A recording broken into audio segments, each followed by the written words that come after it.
did those two things, and here I am today with my own brokerage. I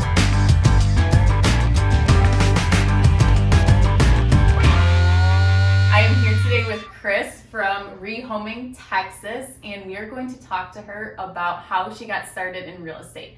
So we have so many rookie listeners, and we want to show you that it is possible to get invested no matter where you came from, what you have going on in your life, what kind of obstacles you overcome.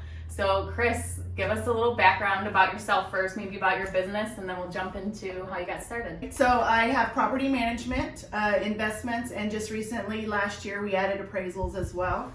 So we're still waiting on the certification for that, but in 2 to 5 years, I would like to be a full service with full services.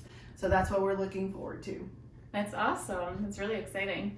So what made you decide that real estate was the career path? Was this something you dreamed about as a little girl? I don't know if anybody dreams about real estate as a little girl.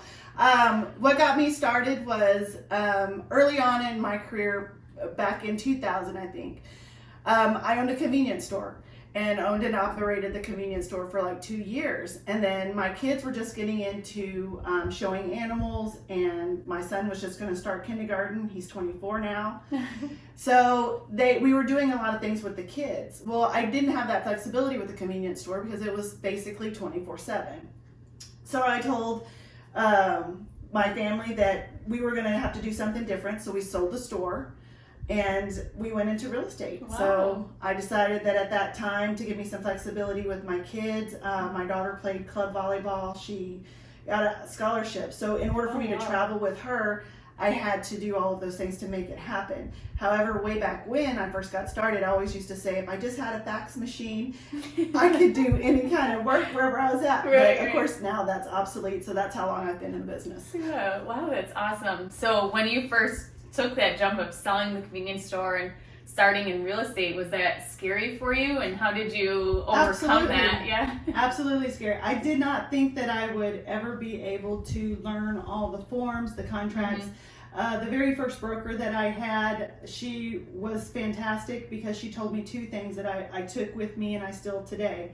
If you offer great customer service, people will come back to you. And I had a mentor agent that told me, read your contracts and know every paragraph in the contract. And I did those 2 things, and here I am today with my own brokerage. So you had a great mentor to start with. Yes. What would be your recommendation for someone who wants to find a mentor like that? So finding a good mentor is someone who's going to spend time with you, that's going to take you with them on listing appointments, on buyer appointments. Those are the experience is always the best thing.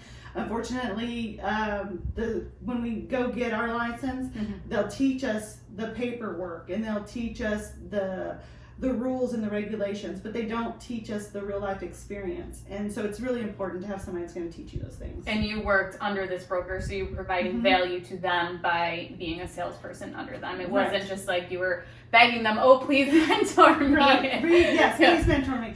She actually came to the school that I took my classes at, and she talked to the class. So what I was most intrigued about was that she was an individual. It wasn't a huge company. Although bigger companies do have things that they can provide, the smaller ones can't. But I just found a really good mentor in her, and then in the agents that were there with her. And I was with her about 5 years, and then I moved to one of the larger companies.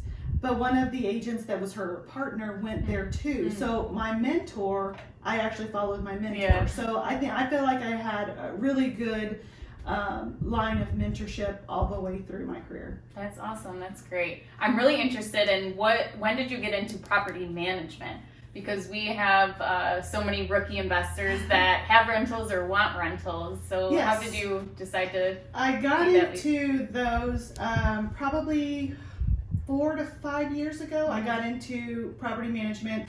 I actually went to work with a broker who was property management so that I could learn the ins and the outs. And there also, I found that property managers themselves are great mentors. It doesn't really matter if they're working for themselves or other companies. They all seem to come together to really good family feel to it. Yeah. So they would, if you have questions, you can rely on other property managers, because I promise you that maybe the situation that I had today will be a situation they may have last week or they have tomorrow. So we all share that experience. And again, finding a company that was really good to show me the ins and outs, to kind of give me the leadership that I needed to learn, or mentorship that I had, and still today, and that was probably 5 years ago. I really want to highlight the first thing she said was, I wanted to learn property management, so I went and worked for a property manager. Yes. That, I think, is one of the most valuable things you can do. You're getting paid to learn. You're getting paid for that experience. Yes. And yes, it can be scary taking kind of different Detour. path. Yeah, detour, the perfect word to explain it, on your career path. But that's how I got started too. I worked as a property manager and I learned as much as I could, and then started managing my own rentals. So I think that is great advice. So in your experience of doing property management, I want to know, what is your worst tenant story? My worst tenant story. There's so many. Not really. Tenants are actually, for the most part, very good, and they want a good experience as much as we want a good experience as well. My worst tenant experience, though, I would have to say that probably move outs are probably the worst. So I've seen it where, like, I've had holes in the sheetrock cut out in certain areas of the house for maybe certain purposes that I'm not really sure of. But it's just the damaging part of the properties. And you can't tell those situations are going to happen, by all the processes that we try to put in place to secure that. Mm-hmm. We can only, do as much as we can to make sure that we protect the investment of the owner. Right. Okay. Well, thank you so much for doing this today, and I'm sure everyone will take great value from learning from your experience and how you got started. So thank you very much. You're welcome. Thank you very much.